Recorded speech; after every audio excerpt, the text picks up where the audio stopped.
So, welcome everyone. Good afternoon. I'm Susan Earle. I'm one of the curators here at the Spencer Museum of Art, and I organized the exhibition we are sitting in.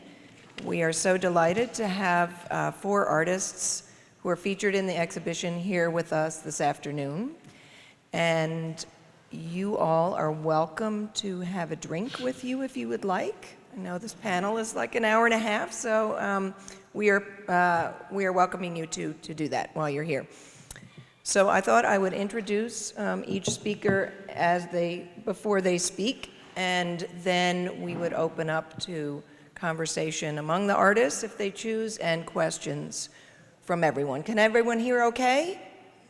So I do need to say, and I'm sorry that I forgot to say this morning when we had another constituted panel, this event is made possible by the Franklin D. Murphy Lecture Fund in the Cris Foundation Department of Art History, and we are so happy to have that support. So, so I'm going to start with introducing Cris Bruch.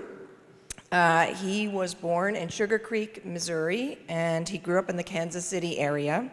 He earned his BFA degree at the University of Kansas with a focus on ceramics and sculpture. And he then later earned an MA in video and an MFA in sculpture from the University of Wisconsin. He is currently based in the Seattle area on Vashon Island, and his work employs a formal aesthetic to combine the use of non-traditional materials and repetitive processes with a social and philosophical conceptual basis. He has explored the possibilities and pushed the limits of metal, paper, string, fiberglass, resin, rubber, composites, plastic, and wood. His work has been featured in numerous solo and group exhibitions, including at the Salt Lake Art Center in Utah and at the Frye Art Museum in Seattle, where he first showed Pent in the other room that's on view here. He has received many awards for his work, including the Paula Krasner Foundation Award and the Northwest Major Works Award from the Seattle Arts Commission. His work has been written about in Art News, High Performance, Art Week, Art in America, and Art Forum, and he has completed many large-scale public commissions. Cris Bruch.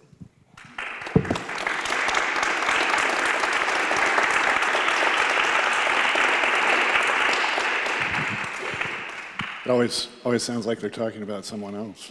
And I think, wow, that person has really done some interesting stuff. And then I think, oh wait, she's talking about me. Thank you, Susan. And it's great to be here. It's really wonderful to be included in this show. I really appreciate all the effort and expense that's gone into putting this show together. There's some truly remarkable work here. And more to the point of our talk, I guess, there are just a lot of avenues. If you try to understand the theme, the power of place, there are a lot of avenues and byways to explore with the way that different artists have, different artists' work can be seen in light of that theme. So it's, I think, a really rewarding exhibition altogether, and I'm thrilled to be part of it. So in thinking about this, our assignment, one of the first thoughts I had was that this phrase, the power of place, seems to be popping up a lot recently in the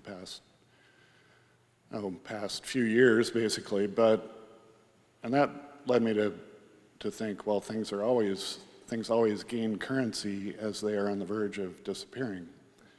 And Ryan, I don't know, for those of you who were here this morning, Ryan Redcorn mentioned that in relation to Edward Curtis's photographs, that Curtis was able to make all these photographs and find funding for his project partly by telling his funders that Native Americans were on the verge of extinction, and so you better get out there and take some pictures. So it makes me wonder, and there are plenty of other examples of interest being kindled to a high degree, and the fuel being kind of an uneasy recognition that something is about to disappear. Grimm Brothers fairy tales, etc. So what does that mean in relation to our theme? Well,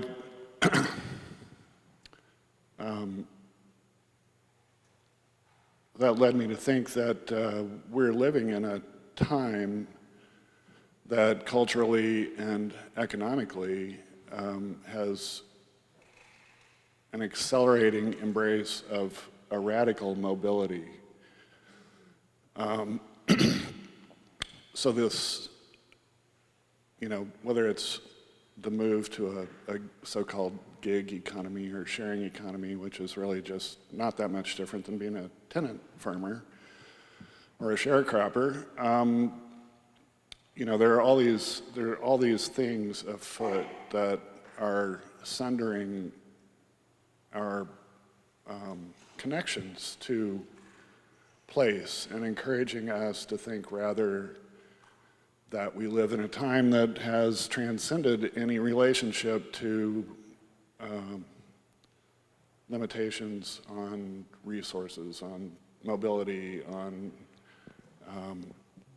the web of connections that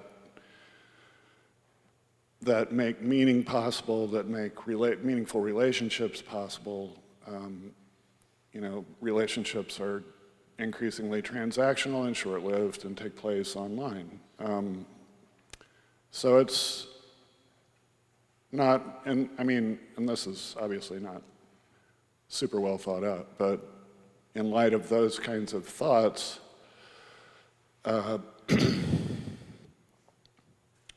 it's interesting to think about, so what? That is how we're moving, to an app-driven, interconnected, internet-based world. So what? What's being lost? Why should we care? And that's where I think, as an artist, I step back from these sort of broader criticisms and broader observations to thinking about my own work and what, how, if there is an affirmation of the value of place-based living in my work, how would you find it? How would you locate it? What would it look like, and what would that mean in terms of an artist's day-to-day practice and their relationships, essentially? I've already transgressed. I had hoped that I would get through this 10 minutes without saying place. That would really put the point home. So the work in this show comes from, or the pieces that I have in this show they're drawn from other bodies of work, but they all refer back to an initial interest in trying to find a hook for a show that I had in Germany. And thinking what the heck, I'm an artist in Seattle, I'm having a show in an 8,000 square foot venue in a failing industrial city in central Germany. And so I started looking into German immigration to the plains. And that one thing led to another. And that was about 7 years ago. So I've continued to look into various angles at looking into the history and current moments in this region, basically the Dust Bowl region, but also beyond.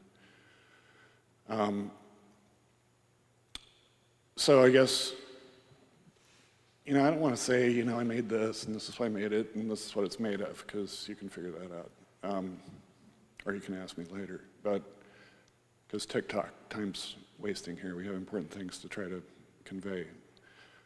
So I guess in my reading, I've come to think of, and I'll tell you why, there's some urgency to this. In my reading, I've come to think of place as being, in several ways. One is that it's not as much about physical space as it is about what has happened over time. So in a way, this concept of place has more to do with time and a localized understanding of time. So it's, you're looking at the past, you're also looking at the projected future of the past, because that's available. Thinking about the future, thinking about alternate possibilities, and once you start scraping away at the nature of a physical place, there are just infinite layers of history and geography and geology and climate and colonization and waves of migration and so for me, I guess a simplistic, workable kind of framework for understanding the concept of place is to think of it as this really complex web of relationships and contingencies that span whatever length of period of time you're looking at. So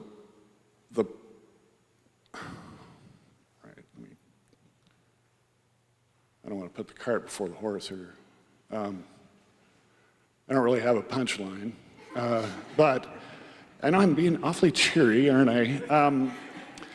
But I guess the thing that seems weird and unfortunate and increasingly urgent is that if you do understand place as a web of contingencies and relationships in time, then there are, by definition, there are going to be limitations, and there's going to be adaptation that's required, and there are going to be severe consequences for ignoring that, for just blundering into a place, thinking that it's there for you to use. I say you, I don't mean to be accusatory.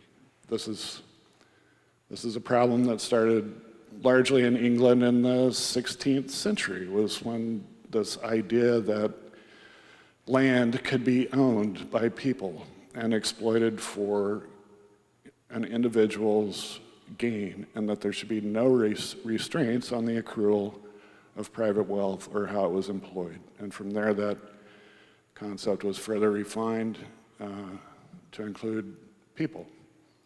People could also be exploited and utilized for maximum profit, and anything less than an activity that extracted maximum value was, in certain terms, sinful. It went against biblical injunctions. So we are currently living in a time that is seeing a lot of consequences of this, of the errors in that way of thinking. And so I think that part of the resurgence of an interest in place has to do with a creeping recognition that we are not thinking rightly about our role and about the consequences of our action and where we fit in our web of relationships, which entails obligations. It requires adaptation. It is not just individual effort, it's community effort. And so this physical space, physical place, in all this complexity does form us if we acknowledge it in that way. The other urgency that is attached to this is that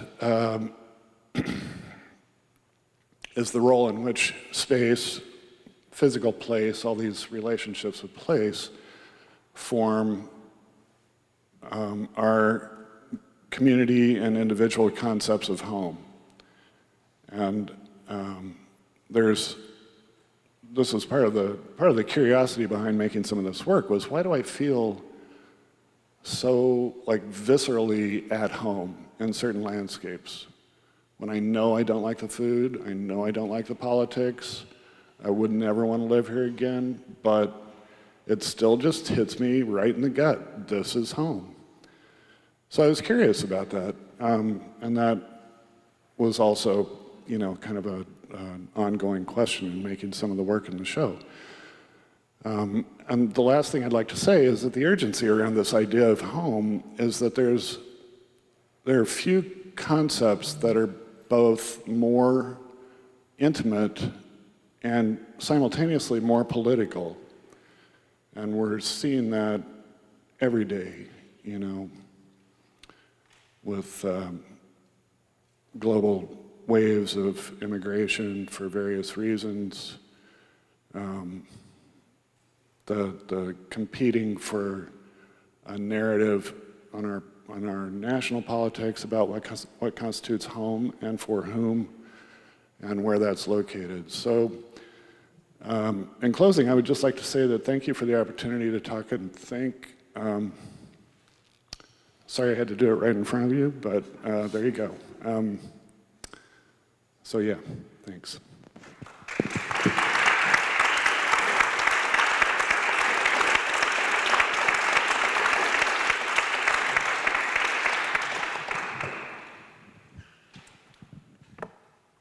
So, Emily Hanako Momohara grew up near Seattle, Washington.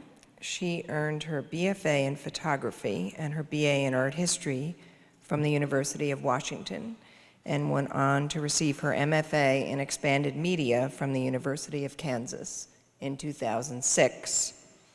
And when she was here, I believe her mentor was Professor Maria Velasco, who teaches expanded media here. Perhaps not, but. She is currently Associate Professor of Studio Arts, Photography, and Video at the Art Academy of Cincinnati, where she also heads the photography major. She often works in photography and video to explore issues related to place, legacy, and memory. She has exhibited nationally in solo and group shows, most notably in a two-person exhibition with Laura Kina at the Japanese American National Museum. She has been a visiting artist at several residency programs, including the Center for Photography at Woodstock, Headland Center for the Arts, Fine Arts Work Center, and Red Gate Gallery, Beijing. She received a 2011 Ohio Arts Council Excellence Grant. And in 2015, her work was included in the Chongqing Photography and Video Biennial. Emily Hanako Momohara.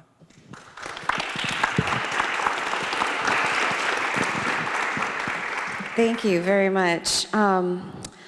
So in my 8 minutes, I was trying to figure out, I went a little more specific about the idea of place in what I thought I would talk about. But before I get into that, I wanted to say how I got here, because I grew up in Seattle, or right outside of Seattle, and I never would have imagined moving to Kansas in my life. And I had admired Roger Shimomura's work for many years. I actually wrote quite extensively about him in my art history portion of my degrees. And luckily, thanks to a computer crash, there is no evidence of any of that writing, which is really good.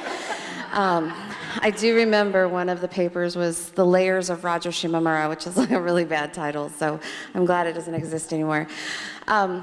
But he said, I'm retiring, so if you're ever gonna come study with me, do it.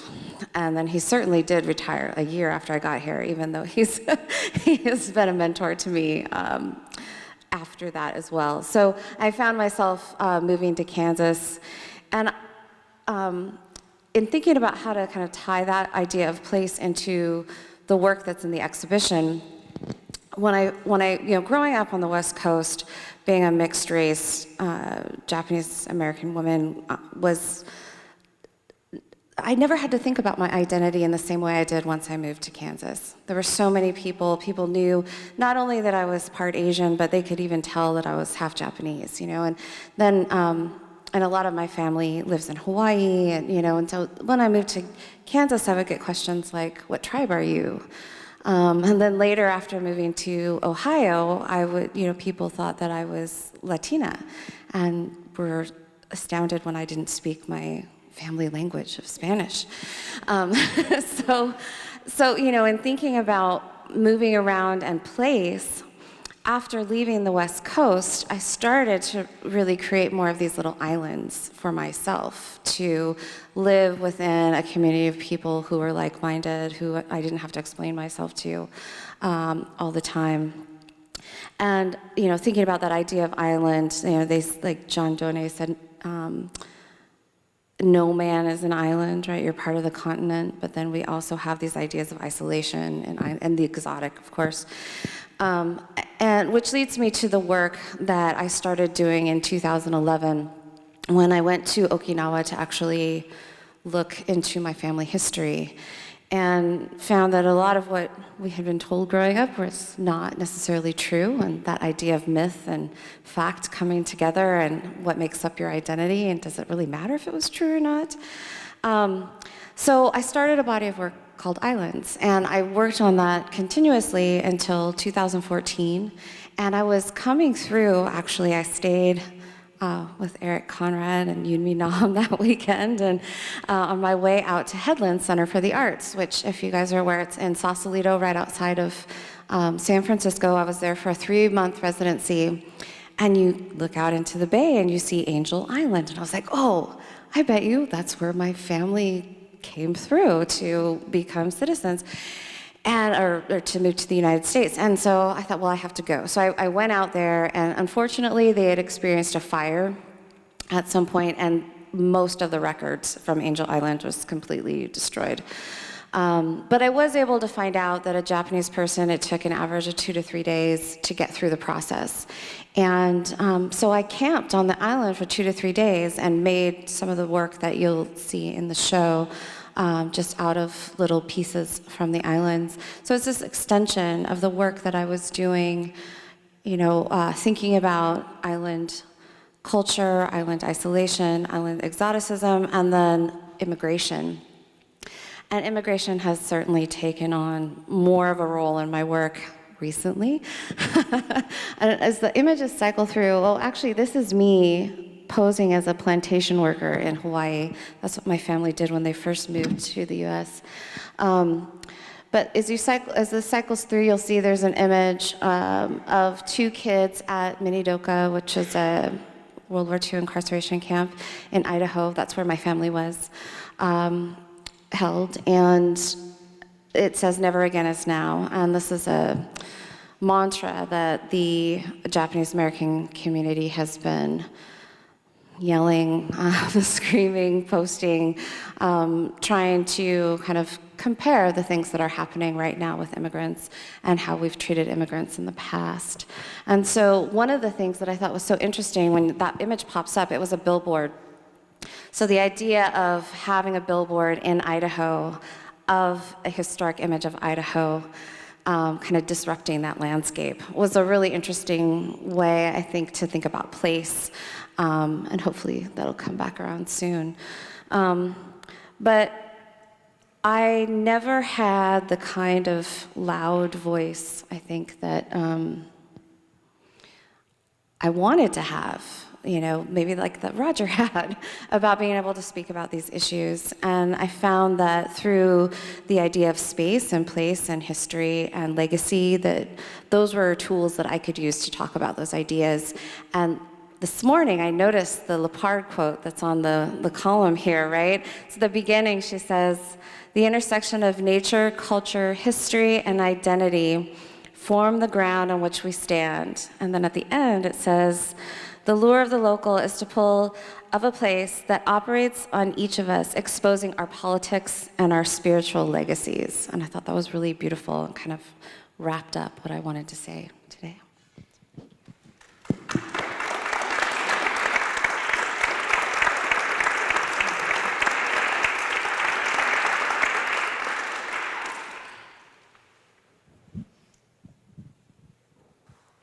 Catherine Reinhart received her BFA in printmaking and textiles from Iowa State University.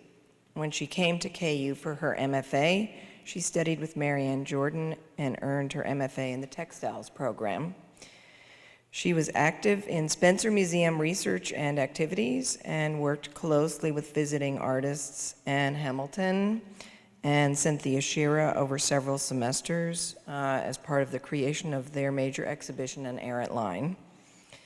She has called upon the Spencer's collection in her own work as well in her project with the Cary Hall quilt blocks in 2015, which was supported by a Surface Design Association personal development grant.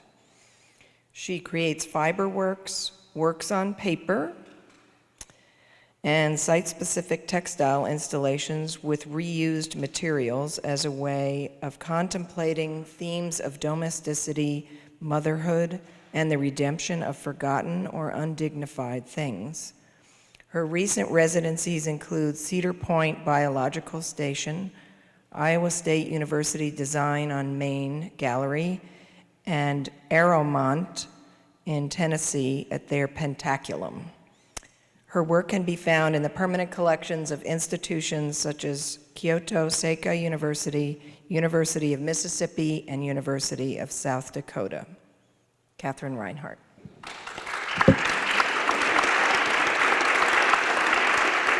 Thank you. I just wanted to thank Susan. She's really a wonderful person, and I wanted to thank her and the Spencer for inviting me to have work in the show, and also just, I guess the first thing I'll talk about is working with their Cary Hall quilt block collection, which she mentioned, was a really powerful way, and one of my first sort of actions after graduate school. And I really learned a lot from Anne Hamilton and Cynthia Shira about the possibilities of working with museum collections and the beauty of that process and how it just opened up avenues for education and, as an artist personally, just creative connections between different kinds of work, different generations of work. Lineage and legacy have already been mentioned.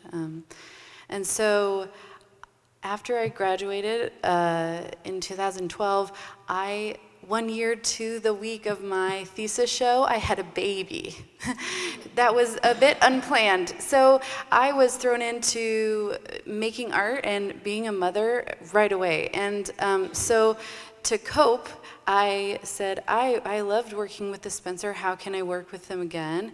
And so I just asked Susan, oh, well, could I come and take a look at your textile collection that doesn't get to be seen because textiles are delicate and prone to sunlight, so that those kind of objects in museum collections, they maybe remain a little bit hidden. And I, as a textile lover and artist, just want people to love textiles more and to value them more. And so I wanted to make art that would draw attention to that collection and to fiber in general. And it also got me making when I had a little baby. So when thinking about the power of place and my work in this show, one of the works is directly influenced from looking at that collection, and I, in homage, named it Patience Corners, which is the name of the textile block in the collection by Cary Hall. And the color relationships are derived from looking at those calico patterns and their sort of vibrancy in relationship to one another. And so, but also, when thinking of the power of place, I thought of the power of the places that don't get a lot of recognition, but that I noticed more when I was a parent. So when you're 5 or 6 feet in the air, those vistas, these grand spaces are wonderful, but when you become a parent, you are on your hands and knees all the time. And so you're on by the baseboards and in the corners of rooms, or you're finding stuff under the bed or playing hide and seek. And so my perspective completely shifted.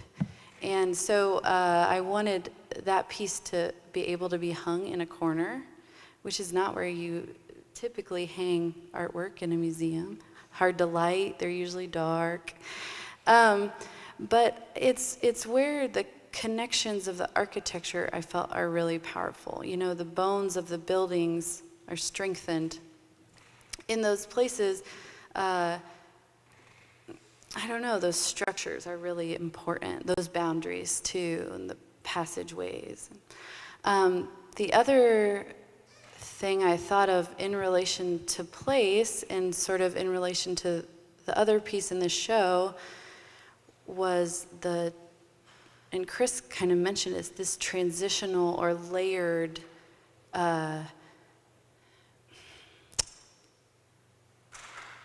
relationship with place, or this layered experience of a place. And so we're constantly bodies moving through space. And so I have found for me, the places I've experienced sort of get all squished together, and you become to make these relationships between the place and where they're similar to find your footing. That drawing over there was, I mean, you can read about where it was made, but it was made over the course of an entire year, and it was made in several different locations, including a residency in my hometown where I reside. And so I did want to also acknowledge the domestic landscape in some way, and that's sort of recent in my work. Like, how do I represent those rituals of being a mother, of having small children under the age of, I have 2 under the age of 6, and just the joy and the cadence and the monotony a lot of the time. There's that, and this faithful repetition that you have to put, and that relates to art making too, you know. You have to be faithful in the process, and textiles in particular, there are these long, slow processes that give you space to think of larger ideas.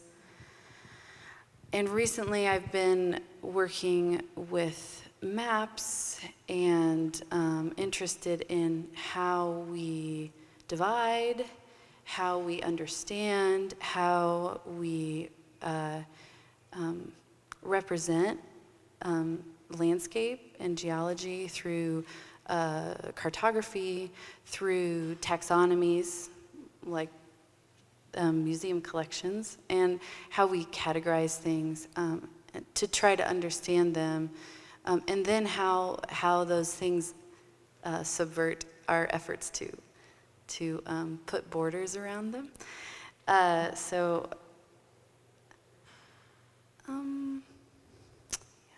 I think that's about it. Thank you.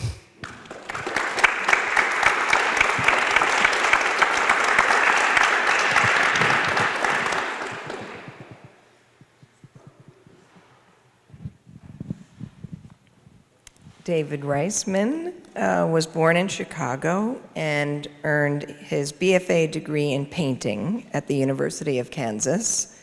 He is currently based in New York City, where he works as an artist, writer, and editor. His work often combines representation, abstraction, and text. He is particularly known for his drawings based on his dream journals, a collection of which he published in 2004 in his book, Foreign Objects, Dream Drawings. Reisman's recent exhibitions include Internal Landscapes at John Malloy Gallery and A2 Art Brut at Andrew Edlin Gallery in New York City, and his work is in the flat files of Pierogi 2000. He is a longtime contributor to the Berlin-based art magazine Text zur Kunst, and he has also published writing in Frieze magazine. He recently published a book called Words Without Words, picture poems, which you may see, yes, and we have it also around in the exhibition. He collaborated with another KU alum on that project. That was with Clark Lunbury, and I want to acknowledge our colleague Steve Goddard here at the Spencer, who originally brought David's work into the collection here. David Reisman.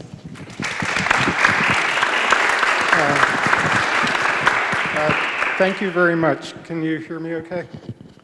I just wanted to mention one of my first jobs was as a guard at the museum here, the Spencer Museum of Art, 1979 to 1980. And I wanted to mention some of the places in Lawrence that were particularly powerful for me then before I kind of get into my work. I lived on Rhode Island around 9th Street in a place that's now an Airbnb. And I walked by there, yesterday. This is the first time I've been back since 1981. So it's interesting to see how the place has changed. I remember the art studios at Strong Hall, which was when I first came here. And also, I saw Bob Marley perform at Hoke Auditorium, which I think is no longer around. Yay, yeah. So anyway, it is pretty amazing being back here, and I thank you very much for including me in the show. One of the things that I wanted to talk about a bit were the things that have power for us, that are powerful, the places that we see, and they're external, kind of landscapes. I thought about talking about Edmund Burke a little bit, the idea of the sublime, where you see a volcano, but you're not actually under the volcano, so you have a feeling of awe and safety. So there, the ocean, the kind of vast wastelands out there. So there are those kinds of places that are powerful. Then there are also places that are built, like a museum, a library, a church, the Pantheon in Rome. I remember being an awesome kind of experience, just sort of being in that. I don't know if you've had a chance to be in the Pantheon, but it's one of the most amazing spaces I've ever been in. So there are those kinds of places that I think we have in common. They're like Cris mentioned, the home, your room, those sorts of things. But at the same time, there also is kind of internal place that each of us have. Sort of, we're all kind of isolated in some ways by our experiences. So anyway, getting back towards my work, when I was at Kansas, I did a lot of work that was sort of influenced by surrealism. I studied with Jane Asbury and did a lot of things that were sort of inspired by Picasso, Miro, and those kinds of artists, Dubuffet, Chicago Imagists. And then when I moved, I actually went to graduate school at the University of Illinois and moved to New York in 1982. And when I was there, I think there was so much information, so many different influences that I was trying to assimilate. For a while, I felt like I was kind of all over the place, and I started doing very, very strict formal abstraction as a kind of reaction to that. And I felt it was like to add Reinhart quite a bit, and started emptying my work out of everything that I thought was personal, everything that was too much referential to other stuff. And I also was very influenced by the postmodern theory at the time, like Baudrillard, and kind of started doubting the value of the personal in art. I really thought, everything is sort of socially constructed. Why do I want to put my fantasies and things like that in my artwork? But after a while, that got kind of old, and I felt like I really wanted to kind of get back into work that I had a connection to, more of a personal connection to. So I started sort of slowly keeping dream journals. And what I would do is I would write down the dream I had in the morning, and then later I would do a drawing based on the dream. And usually I'd end up with about 100. I had these sketchbooks that I'd buy at Pearl Paint. They're 100-page sketchbooks, and I'd do about one a month. And so I did that for about 2 years. And so I ended up with thousands of these black and white drawings. And they were, sort of, sometimes not that technically, polished or anything, but I thought that eventually maybe I would use them as the basis for more polished works of art. But what I did find was that, people actually enjoyed seeing the drawings too. And what I've found is that when you're asleep, when you're dreaming, your unconscious is working like a movie producer. And there's like a location scout, and there's a set decorator, all these other kinds of things going on without you really consciously, making any sorts of decisions. And so the places that would come up in my dreams were always kind of surprising. Sometimes they would be like, my house or our apartment, but sometimes they'd be like these fantastic places. Like I had a dream where I was in Berlin. I've never been to Berlin, but it was this very elaborate, long dream. And at one point, we go back to our apartments that are called the Frankfurt School, which for, there was there's a lot of humor in dreams. There's sort of condensation in dreams. And the drawing that I have in the exhibition is based on a dream that I had about seeing a circular hole that goes all the way through a mountain. And it's an interesting thing, because when you do these drawings, like we live in a small apartment in New York City, and it's very sort of economically feasible, really, to do work that's in a little sketchbook rather than doing large-scale work. But at the same time, you can sort of fantasize about doing something that's as ambitious as putting a giant hole that goes all the way through a mountain. And it's something, who knows, James Turrell did the Rodin crater, and so, if you had the funding, you could actually do something like that. So anyway, that's basically my thoughts about place. I think in my own work, there's a kind of condensation that goes on, and you have a way, I'm trying to think of the best way of putting this. You really do kind of, it's not like, psychoanalysis or anything, but by doing a kind of project like that, your thoughts do become clearer. You do get a better sense of,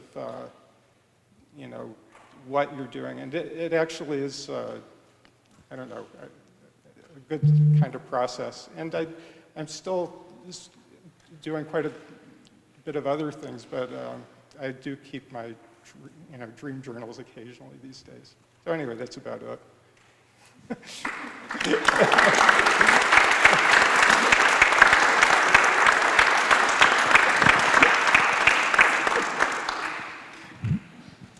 So we would love to have questions if the artists want to confer at all. I know, David, I don't know if you've met Rick Mitchell, who's another artist in the exhibition, but he, among his, the many things he has done is he was part of a group, Imagination and Place, and one of their initial conferences was based in part on dreams connected to place and a number of theories that surrounded that, but that might be something that you two might want to discuss at some point.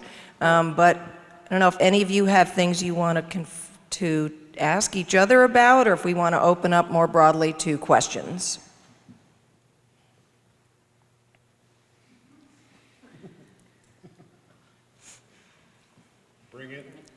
Bring it on. Okay, Yeah, right. so I do want to mention just also, and one other artist who was here and would have been on the panel today, but he ended up coming last week, Hockey AV Edgar Heap of Birds came. He wasn't able to be here for the opening and these events.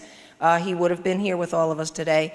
He does have work, monoprints in the exhibition, as well as a work from his Neuf series that's in our collection, and the 5 native host sign panels out front. So he is here in spirit, and I wanted to acknowledge that the KU Visual Art Department helped to bring him here last week, along with the Murphy Fund from Art History. So, questions and comments?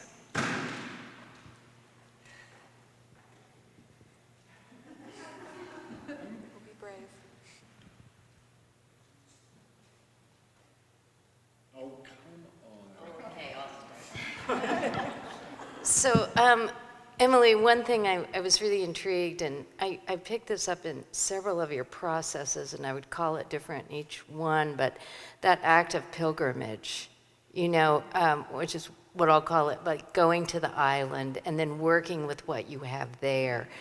And, you know, you even mentioned the size of your apartment and, you know, what is there. And in the earlier panel, someone was talking about limits. So I guess I want to ask a question that has to do with the journey toward a distilled perspective as it relates to your own personal processes. So I'm going to direct it to Emily first.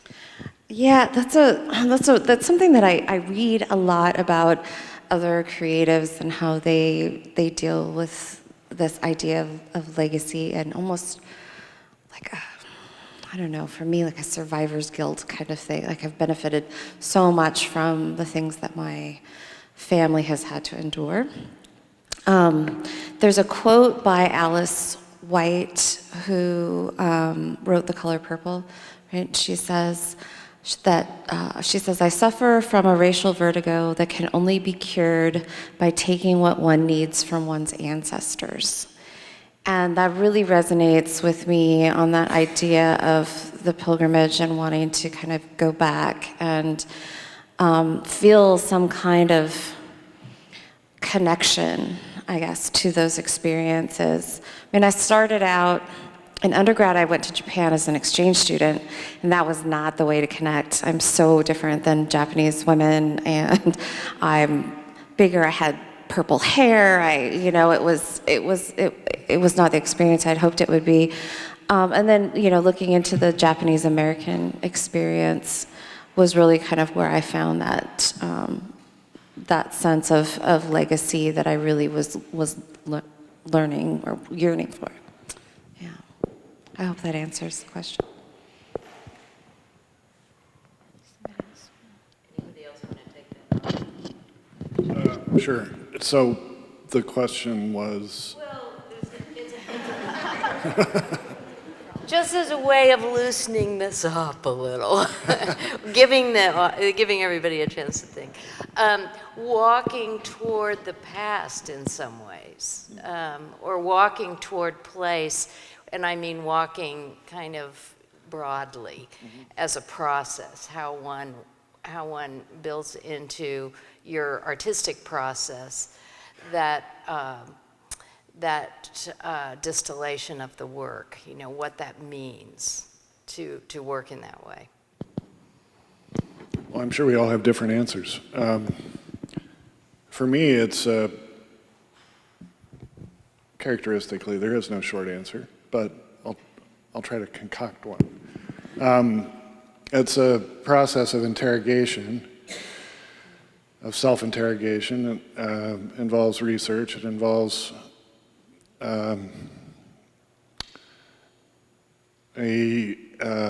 bumping up against a limit of my ability to think about something and then inventing a process by which I can think peripherally about it, knowing that I can't think about it if I just sit down and try to think directly about it and invent an appropriate art project. So often for me, the process by which things get distilled is this multifaceted questioning, evaluating my inability to answer, then distracting myself with materials and techniques and what-ifery. And so yeah, I'm sure we all approach that differently as far as like how we focus on a question. Yeah, I think one of the issues in doing work based on dreams is, remembering them. And I think a lot of people have a hard time remembering their dreams, or they're very, very fugitive. They kind of are like little bubbles. And if you don't take notes almost immediately after you wake up, they tend to just sort of disappear, even if you try to remember them. And so in the process of doing these journals, I think it actually did help me with a lot of things with thinking clearly. And also, I think one of the things about this process that I may not have mentioned or talked about very articulately was that it was a way of giving myself permission to include anything in my artwork. That I really wanted to be open to, and not censoring myself. So I really wanted to be open to as much content as I could. But at the same time, it's, we live in a culture where we're constantly bombarded by other people's messages. And artists really have a tough job to kind of overcome all that commercial information, because it's, if you have a $50 million budget for a movie and you're just like, and you're an artist sitting in your room with a pencil or something, the odds are against you. You're kind of like drowning out all that advertising and everything else. But, art is such an amazing thing, for giving people at least the possibility of doing something that's not like that. And and one of the things that attracted to me about abstraction was that, like, especially in a city like New York, where it's like hard sell. You walk down the street, everything around you is trying to sell you something. I mean, all the signage, everything, you're just constantly, inundated. And so when you go into a gallery and there's like a Donald Judd or an Ab Reinhart or something, it's like, oh my God, I can like relax and finally. But at the same time, that has its limits too. So I think the process of, sort of just getting familiar what is going on in your own mind again, it's one of the nice things about memory and about the process of doing art. Here you go. Yeah. I guess my 2 cents about distilled perspective and thinking about my working process is that I like to work in drawing and print and installation and two-dimensional fiber work, and somehow I'm always taking my fiber and turning it into a screen and printing onto the screen and then drawing into the screen, and then, oh, that looks like an installation I want to make. And so it's like I'm a dog or a cat just like circling around until I kind of figure out what's the comfiest spot, right? And so when it comes to explaining, the overarching things, I sometimes have a lot of problems figuring that out. But I've been learning, and will probably continue for a long time, to see the threads through all those different forms that the art begins to take, mediums, if you will. And so that's sort of a distilling process, but it's like takes a long time, and I just have questions for a long time, and I don't have answers for anyone. But it's sort of life and us going through life, so that's an honest way to be.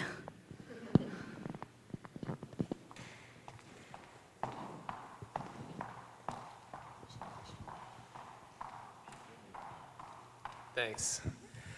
So I've sort of noticed in all of your work, each of you uses language in the sort of visual representation, whether it's David with like the small notes at the bottom, or Catherine, you have sort of like notes really close in a piece like this, or as Emily like the never again is now informing the piece, and in the piece behind us with Cris even has lettering that's sort of like informing the like putting together of the piece.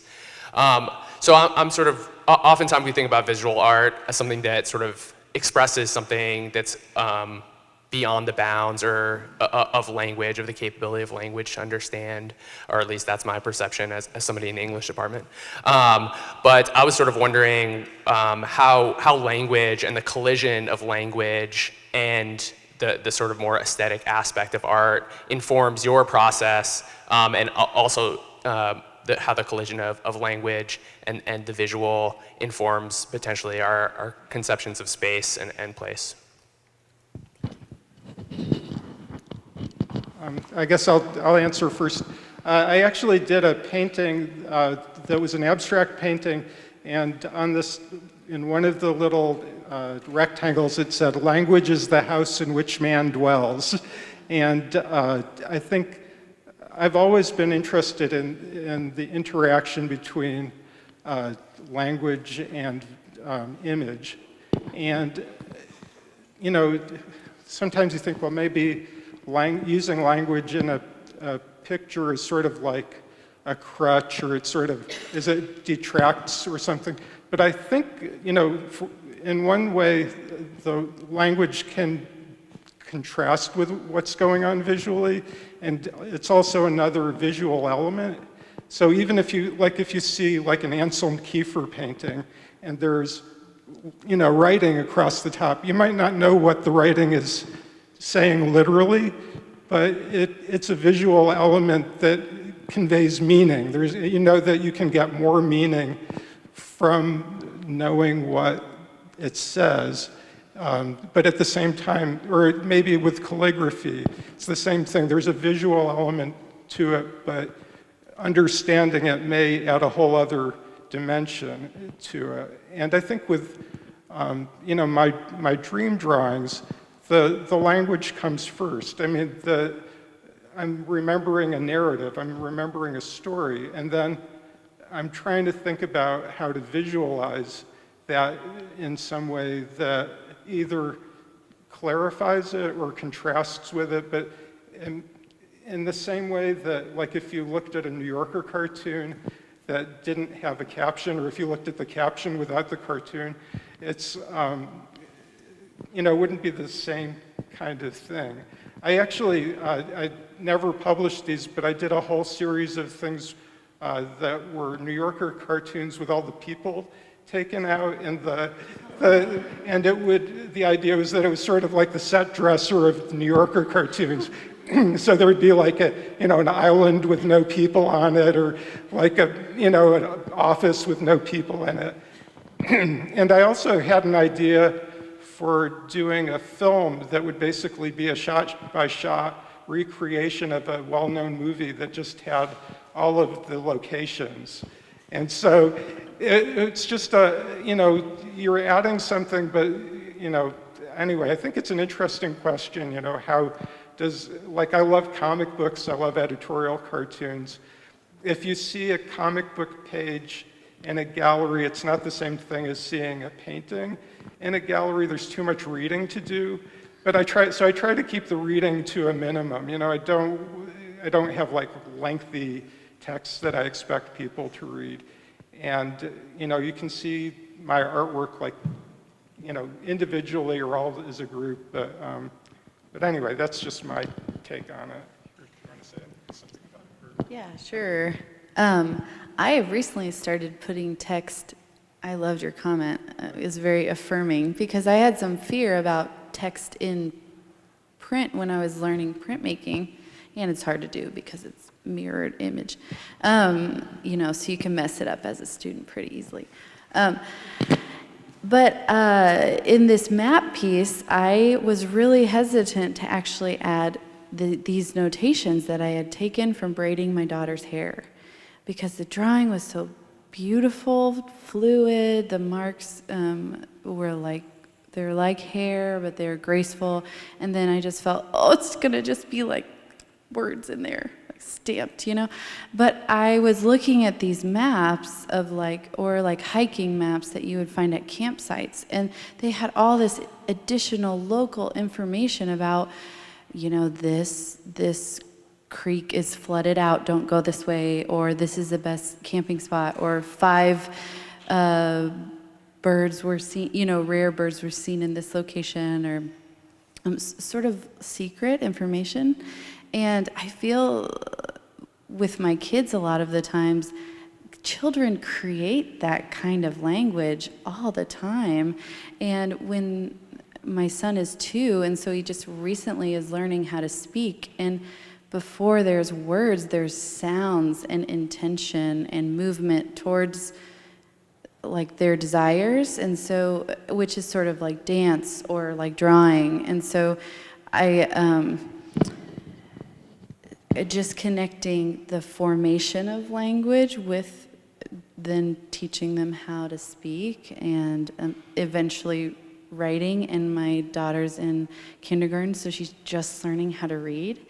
But the transmission and the communication was always there, you know, and then the written letters, you know, come as we sort of give them knowledge to understand the systems we've developed to communicate further. So I guess that's a few thoughts on language.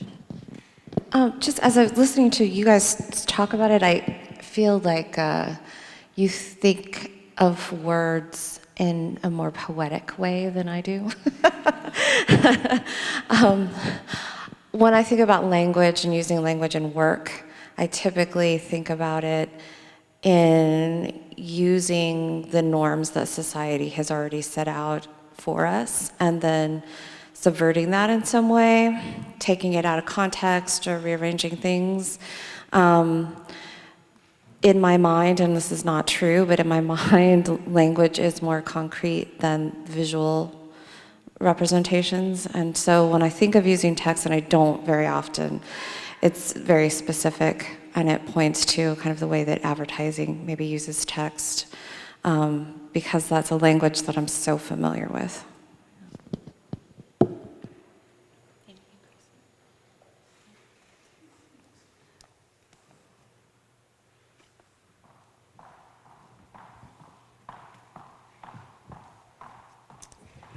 This isn't necessarily an overarching question, but I wanted to ask Cris to talk about the work, the splendid work behind you, and maybe also about its relationship to other works in the exhibit. Sure. Yeah, thanks for using this as a backdrop. It's getting an awful lot of airtime. So, yeah, ever since I was a little kid, I've been really much more interested in being outdoors, been much more susceptible to anything that was happening in the sky in terms of like the weather, the temperature, the humidity, bugs, birds, trees, plants. I don't look at landscape so much as I look at terrain. Like if I look at a ravine or a hill, I just intuitively think, well, how would you get down there? How long would it take? What route would you go? I mean, could you climb that tree? And I've been that way since I was a little kid. And I know that this comes from where I grew up and the kind of circumstances that I grew up in. At any rate, so this drawing was made, and I call it a drawing because painting is too daunting.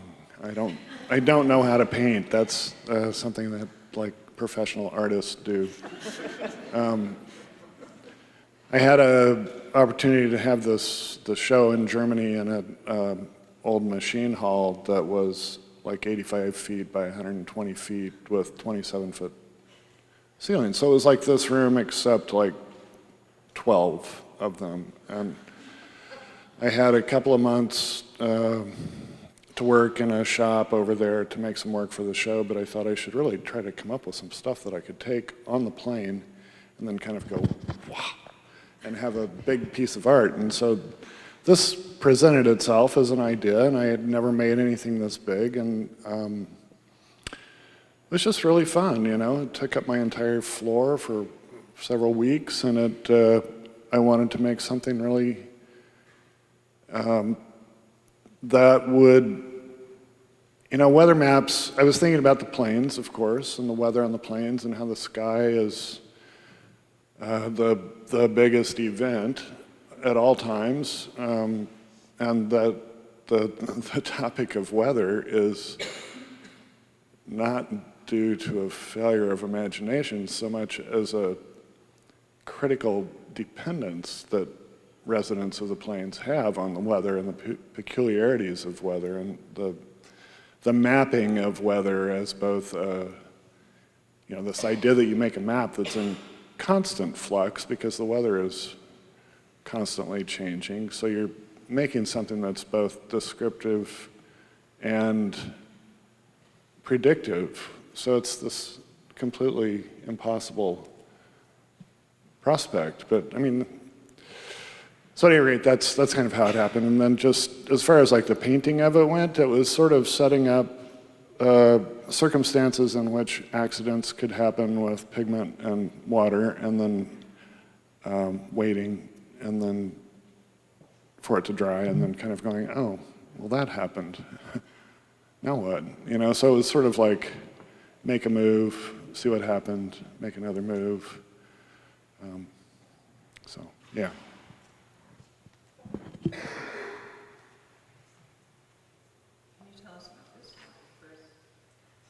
Oh, that is a paper, that's a coiled paper cone, sort of like, most of my work's really technically not very advanced, so this is something that is often done with like first graders to make paper beads, where you take a strip of paper and you coil it up. Same idea, except it is a cone that was then wrapped around a pipe, and then to make it have that undulation, and then covered with epoxy and pigment. And it was made during a period where there were increasing premonitions of self-inflicted upheaval and destruction. That's all I'm going to say.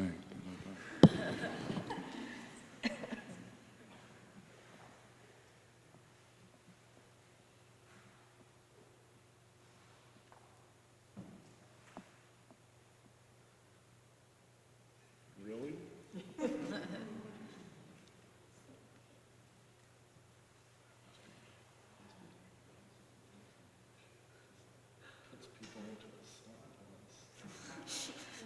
Good, we have another question. Sorry, Elsa. You asked earlier for questions or comments, and I just wanted to say, I'm actually a non-art person, but I'm around art quite a lot. And your theme for the show and all the thinking that has gone into trying to define for ourselves what this phrase means has really been fascinating for our family, people around us, anyone we talk to. I assume so for all of you who are in the audience. And I don't think that always happens in museum shows, and I'm really, that the theme and the things that the artists are addressing really can get everyone's brain going and thinking about what place means to them and in various kinds of ways. And it's just been so rewarding to be here and see the fruits of this whole thing, but mostly the thinking that's, you know, just off in my own little head, thinking about what it means to me too, watching how it means, what it means to all of the artists as well. So, thank you. Thank Thank you, Allison. It's really about the artist, but I really appreciate that, and I'm so glad it's been meaningful for you as well, and it's really great to hear. I don't know if that brings up anything else that any of you want to comment about, or Sarah Lynn, were you going to offer something? I just wanted to. Sorry. I just wanted to tell you something that we're trying to do, and we haven't figured out quite how to do it. So I'll just throw out the big idea, and maybe some of you can help us with this. One of the problems in museums is once that you have an exhibition with an artist, it's very episodic. You have an experience and it's over.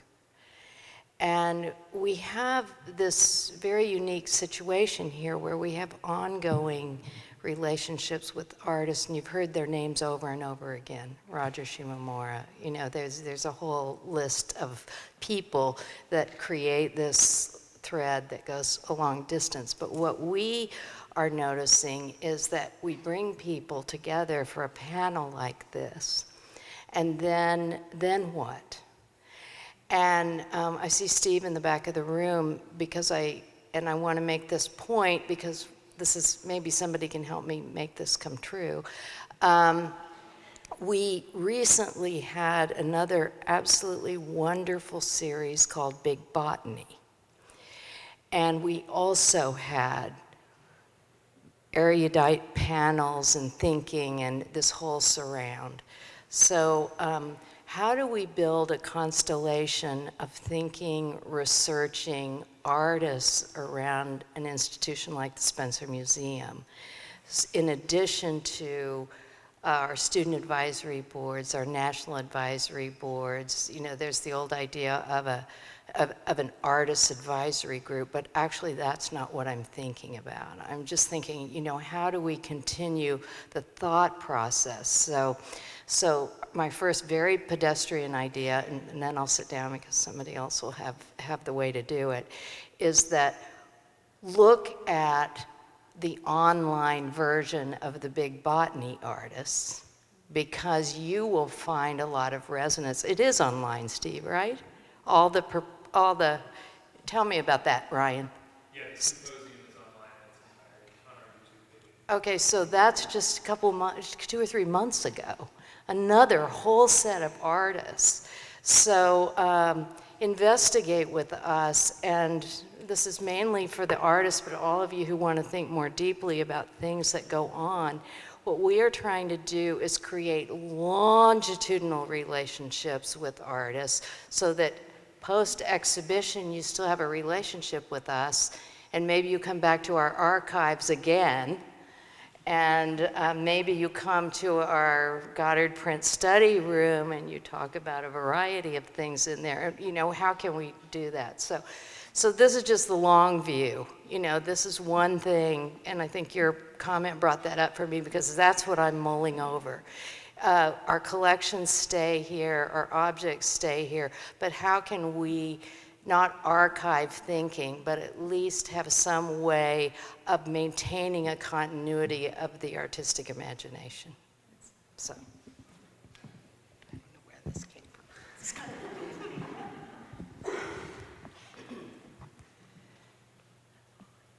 a great question, Sarah Lynn. That's really good. Anyone from the audience or any of the artists want to consider ideas of how we can, you phrased it so beautifully, maintain the continuity of artistic imagination and continue relationships in a vibrant way? Anyone have ideas?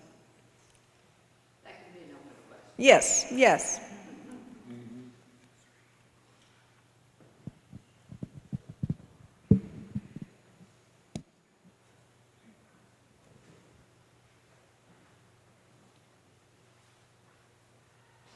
Any of you have anything else you want to share? Any further comments?